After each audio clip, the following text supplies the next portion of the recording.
যবে থেকে গ্যাসের এই অবস্থা হয়েছে তবে থেকে মিষ্টির দোকানের মিষ্টির দাম বেড়ে গেছে। আর কতই বা কিনে কিনে খাবো বলো। তাই ভাবলাম আজকে বাড়িতে একটু মিষ্টি বানিয়ে দেখা যাক। তো সকালে দুধ জাল দিতে গিয়ে দেখলাম ছানা কেটে গেছে। তো ছানা দিয়ে ভাবলাম একটু মিষ্টি বানানো যাক। তো ছানাটাকে আমি জল ঝরানোর জন্য একটা কাপড়ের মধ্যে আটকে রেখে দিয়েছিলাম। তো দেখো ছানাটা এরকম হয়েছে। যদিও আর একটু টাইট হওয়া উচিত ছিল, মানে আর একটু জল ঝরানো উচিত ছিল, কিন্তু সময়ের অভাব, তাই জন্য আমি এটাতেই আমি করেছি।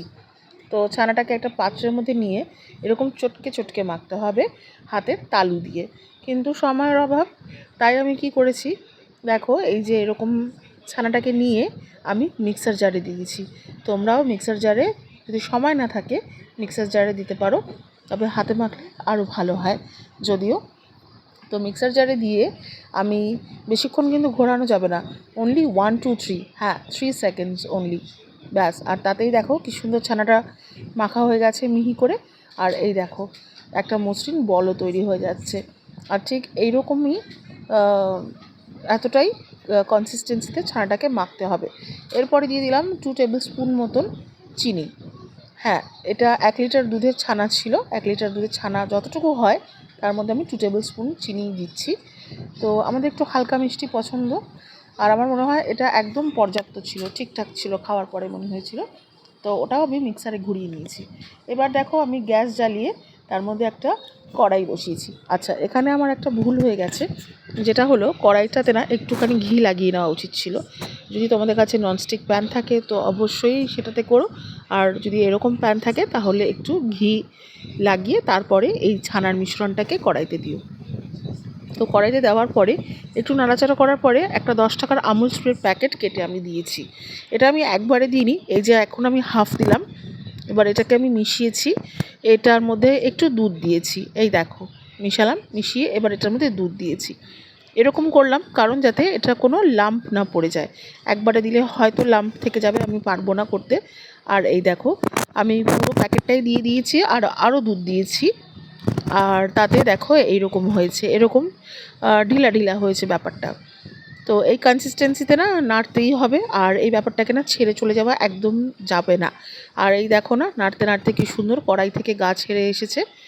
আর এই যে হয়ে গেল। এটা করতে কিন্তু বেশি সময় লাগে না। আমাদের মনে হয় হয়তো মিষ্টি বানাতে অনেকটা সময় লাগে, কিন্তু একটু ধৈর্য, ব্যাস, আর কিছুই না। আর দেখেছো কি কম জিনিসপত্রে কি সুন্দর মিষ্টি হয়ে গেল। আর এইবার কড়া থেকে নামিয়ে নেওয়ার পালা। তো আমি যে পাত্রে আমি এটাকে সেট করব, আমি এই কাচের পাত্রটা নিয়েছি, এর মধ্যে দিয়েছি আমি ঘি। ঘি দিয়ে ভালো করে ব্রাশ করে নিতে হবে, যাতে ঠান্ডা হয়ে গেলে আমি এটা থেকে ইজিলি ডিমোল্ড করতে পারি।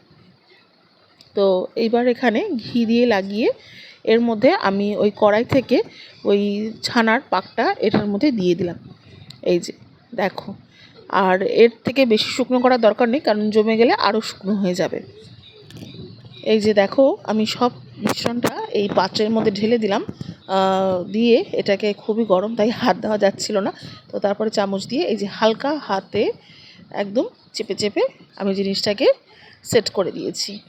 তো এটা ঠান্ডা হতে বেশি সময় লাগেনি আমার, ওই হাফ অ্যান আওয়ার মতন, আধ ঘন্টার মধ্যেই ঠান্ডা হয়ে গিয়েছিল।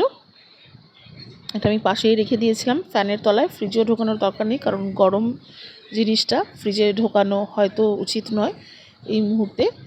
তো এই দেখো না এরকম, এই এতটুকুই হয়েছে, আমি ভাবলাম অনেকটা হবে, কিন্তু সত্যি বলতে কি একদম অল্প একটু হয়েছে। আর এই দেখো সেট হওয়ার পরে এমন হয়েছে। তো এবার এটাকে ডিমোল্ড করার পালা, কিন্তু তার আগে না এই যে চাকু দিয়ে বা কিছু ধারালো জিনিস দিয়ে বা চামচের পিছনটা দিয়ে এরকম একটু গা দিয়ে একটু স্ক্রেপ করে নিলে খুব সহজেই এটাকে ডিমোল্ড করা যাবে, না হলে না আটকে যায়।